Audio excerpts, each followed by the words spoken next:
Hi students, welcome to your editing checklist. So you can use this in your assignments to check your assignment that is going to be marked this week, assignment 2, or prepare for your assignments 3, 4, and 5 for your argumentative research paper. So let's take a look at this checklist. There are 4 parts. First part is appearance, what your essay looks like. Part 2 is your citations. Part 3 is your grammar and mechanics. And so using these 3 parts in your checklist, it would help you cover everything you need to do for your essay. So let's do the first part, appearance. So there are 2 things we need to do for part 1. So 2 things we want to check. 1, does your paper contain the following things: a full title of your article, your name, and for your future assignments, you can include your instructor's name, the course name, and the date. So far, you have been using the institution name, and that's fine. You can choose to do either one of these. So if you're more comfortable with just your title, your name, and then the institution name, that's fine. Some other courses would have papers that require you to have a full title, your name, the instructor's name, the course name, and the date. So in this course, you can use this one, that's fine, for English 099 Online. In other courses, you may need to use this one. So my hint to you is, check with your instructor, see if they have a sample essay.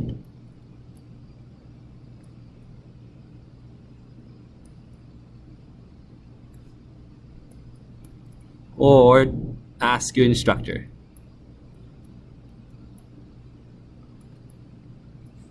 Remember, the skills we are teaching you here at English 099, it's for academic writing for all your courses in the future. Because you'll be taking courses in different programs and fields of study, there's different formats as well. The second thing for your appearance would be paragraph and page formatting. In our course, we're using APA. That's 099 Online.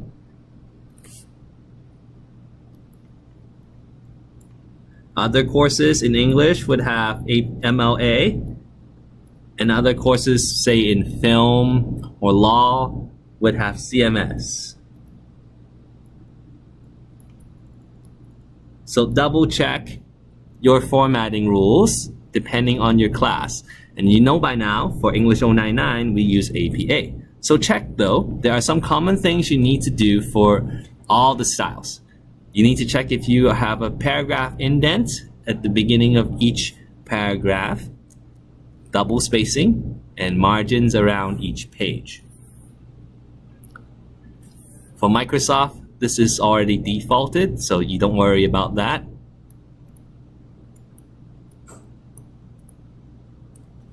Double spacing, you have to set this one, and indent, you tap the first line. Okay. Let's look at part 2, citations. So there are a couple things we want to look at for our citations. The first one is direct quotations. Second one is paraphrasing. And then before we move to part 3, the grammar, let's check the 2 parts again. So there are 2 ways you can cite in this course. One is with a direct quotation.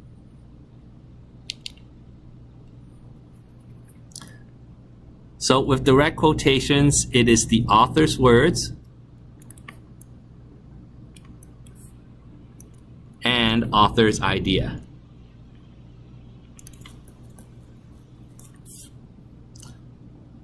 So if you're using a quote, you're quoting somebody else, you need to put quotation marks like this.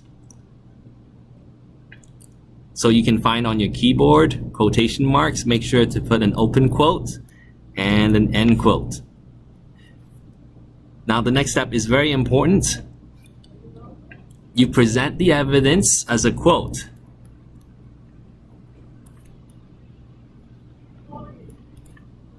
But you need to explain it. So we can say interpret the evidence. Now remember your argument structure, where you had claim, and then reason for your claim, and then you explain your reason, and then you have the evidence. So your quote can go here, but don't forget to explain. So there's a couple ways for you to do this.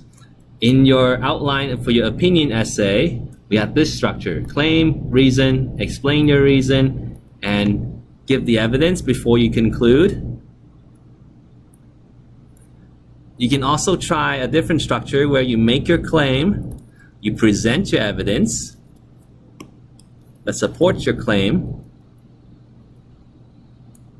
and then you explain the evidence. So this is good for using quotes.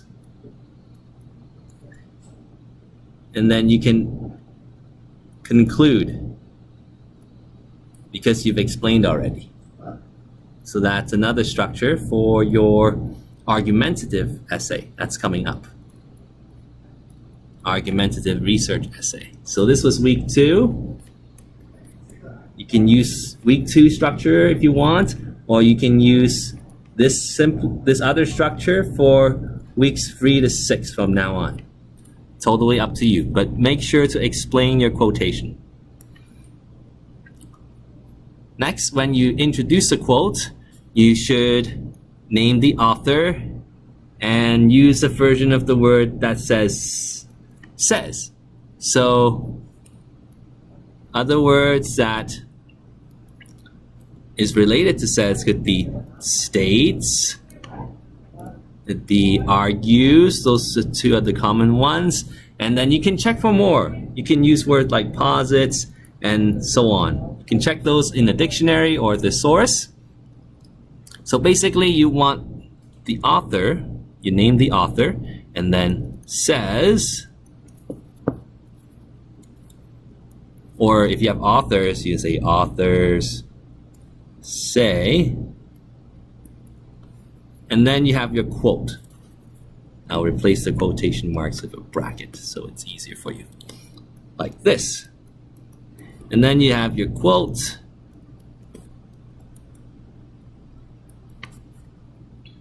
So that's what the third part looks like right here. Next, when you do the quote, make sure you use the proper grammar for your sentence as well. So, like here, if you have one author, you use the singular verb form. If you have 2 authors, you use the plural verb form.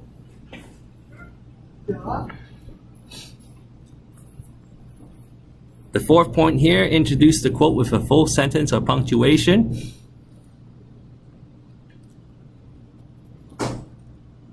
You can say something similar to this.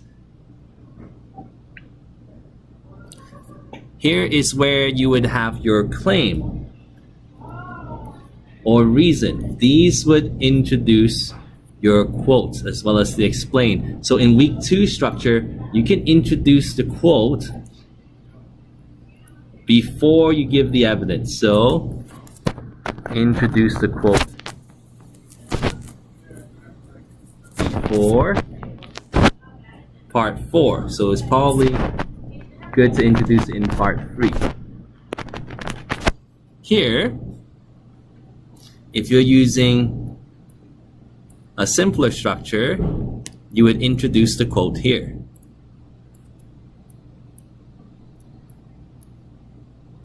Along with your reasons, with your claim. And finally, include the citation. So that's the author's last name and the year and the location. So if you have author, good, that's the who. and then you have the year. So let's pretend it's 2018. So there you go. And then you can have a paragraph number or page number. So it could be, I'm just going to make up a page like page 18. So you have the when and the where. So these are the three things you want to do in your citation.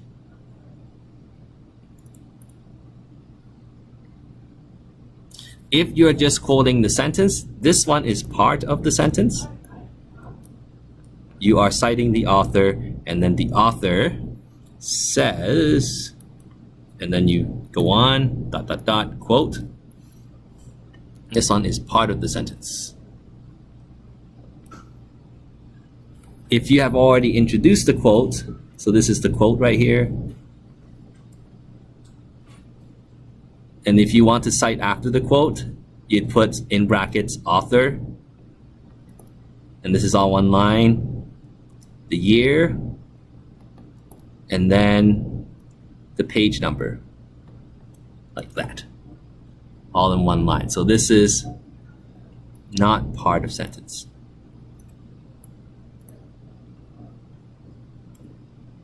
Okay, so that's part one, using direct quotations in your citations.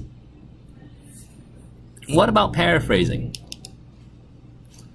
Now, paraphrasing is very similar to quotation in terms of your citation process. You're still using the same structure: who, when, and where, except when you paraphrase, you only need mostly who and when in APA. Now you can always put where too. You can do that to be safe. However, the difference between paraphrasing and quoting is, for quotes is the author's words and idea. Here for paraphrase, it is author's idea, but in your words. Okay, so you would need to make the changes in grammar and wording from the original text, so refer to your paraphrasing lecture. You had some practice already with paraphrasing skills, so keep using those. Again, explain your paraphrasing, so you can do this either in the explanation section, explain it, or you can include it in the claim. So, but it's all before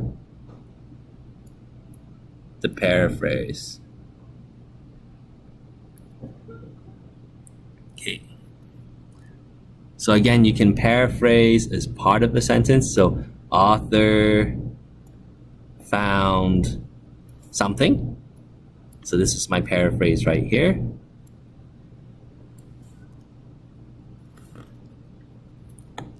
And if you're using as part of the sentence, you'd have author, year, and page. Found the paraphrase. So this one is citing as part of the sentence.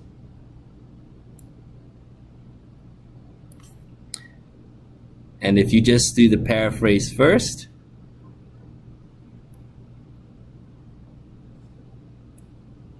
you would cite the author, the year, and page number if you have it. Okay, it's not part of the sentence.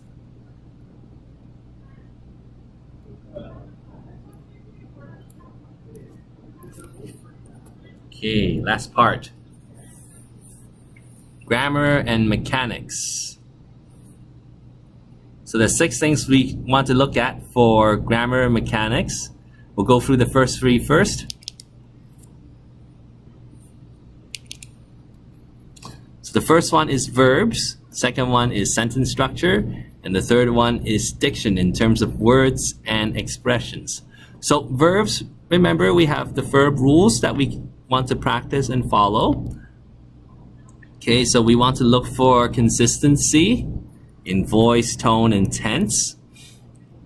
So one of the key rules that is common for students to forget at the O9 level is subject-verb agreements. Another one is tense, which can be a stumbling block for some of you. You might make mistakes there. And the last one would be a voice consistency. So remember to stay consistent and make sure your nouns and verbs agree. Nouns and verbs need to agree. Okay, next one, sentence structure. So this would be your sentence types and rules.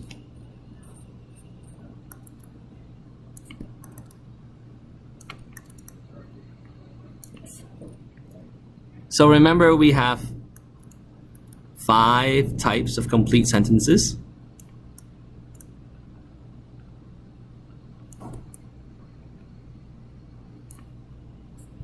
And then we have rules for problems and how to solve them.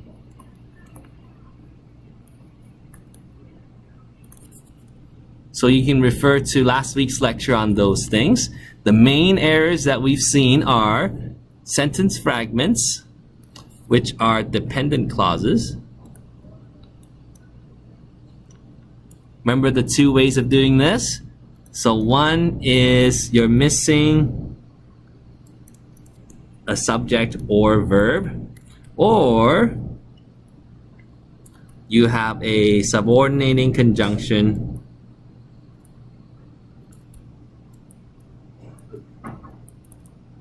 at the start of a sentence.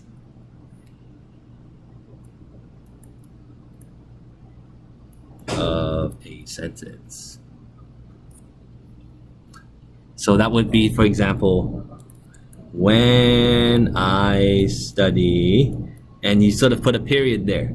That would be a sentence fragment right there. Okay. Comma splice is when you have 2 clauses joined only by a comma. So an independent clause joined by independent clause. So you need to add a subordinating conjunction right here.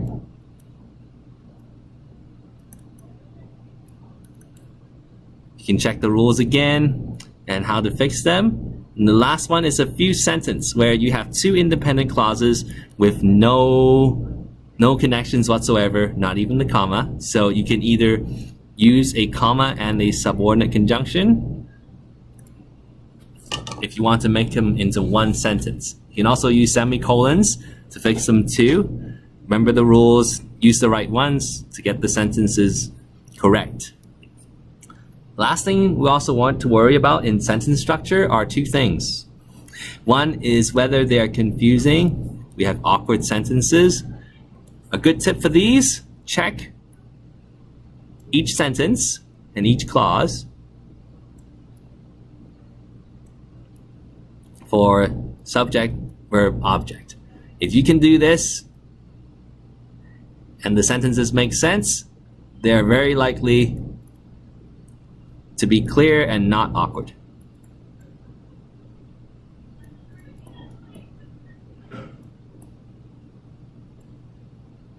If they make sense,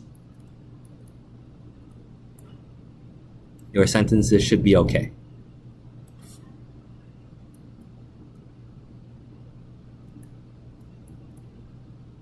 It is when your subject, verb, objects, if they mix,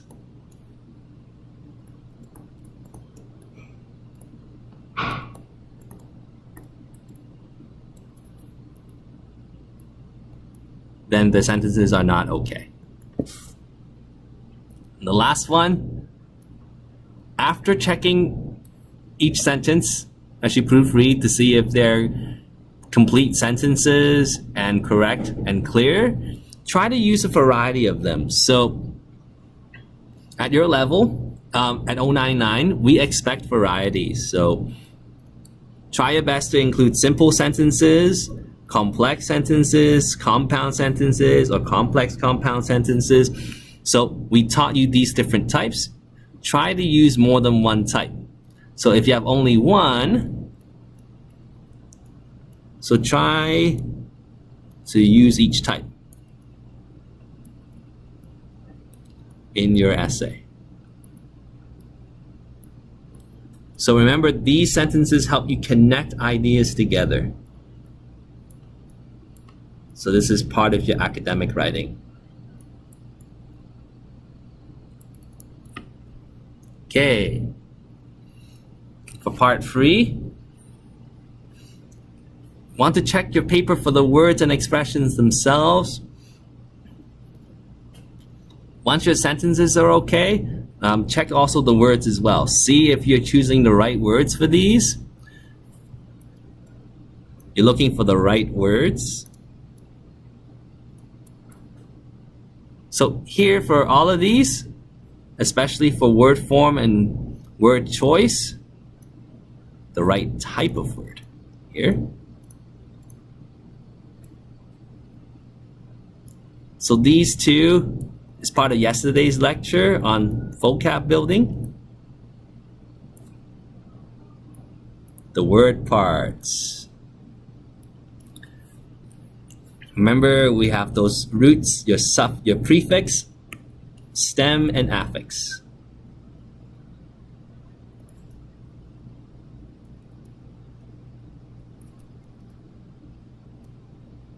And suffix. Changing the word parts is especially important for word form and for word choice. Using your dictionary and choosing the right word is going to help you a lot. Try to move away from translators and use the dictionaries and write in English. Also think in English too. Informal language, none of you really seem to have this problem. Most international students would not have this in their writing. However, if you're learning slang in your everyday speech and you want to try it in writing, so that's not a good idea. So try to avoid slang. And repetitiveness, this is related to a variety. So you can also use the same word more than once. So try using different words. So using a dictionary, looking for synonyms would be very helpful here. At this course, you're welcome to try these. We want you to try them, and we reward you for trying them. So use this checklist not only as a way to check errors, but you can also use it to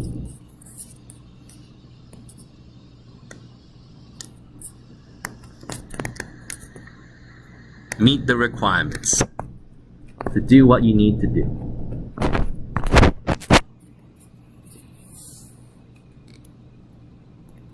So this is how you use this guide. Okay, that's it for part 1. Stay tuned for part 2, which is the rest of the grammar and mechanics.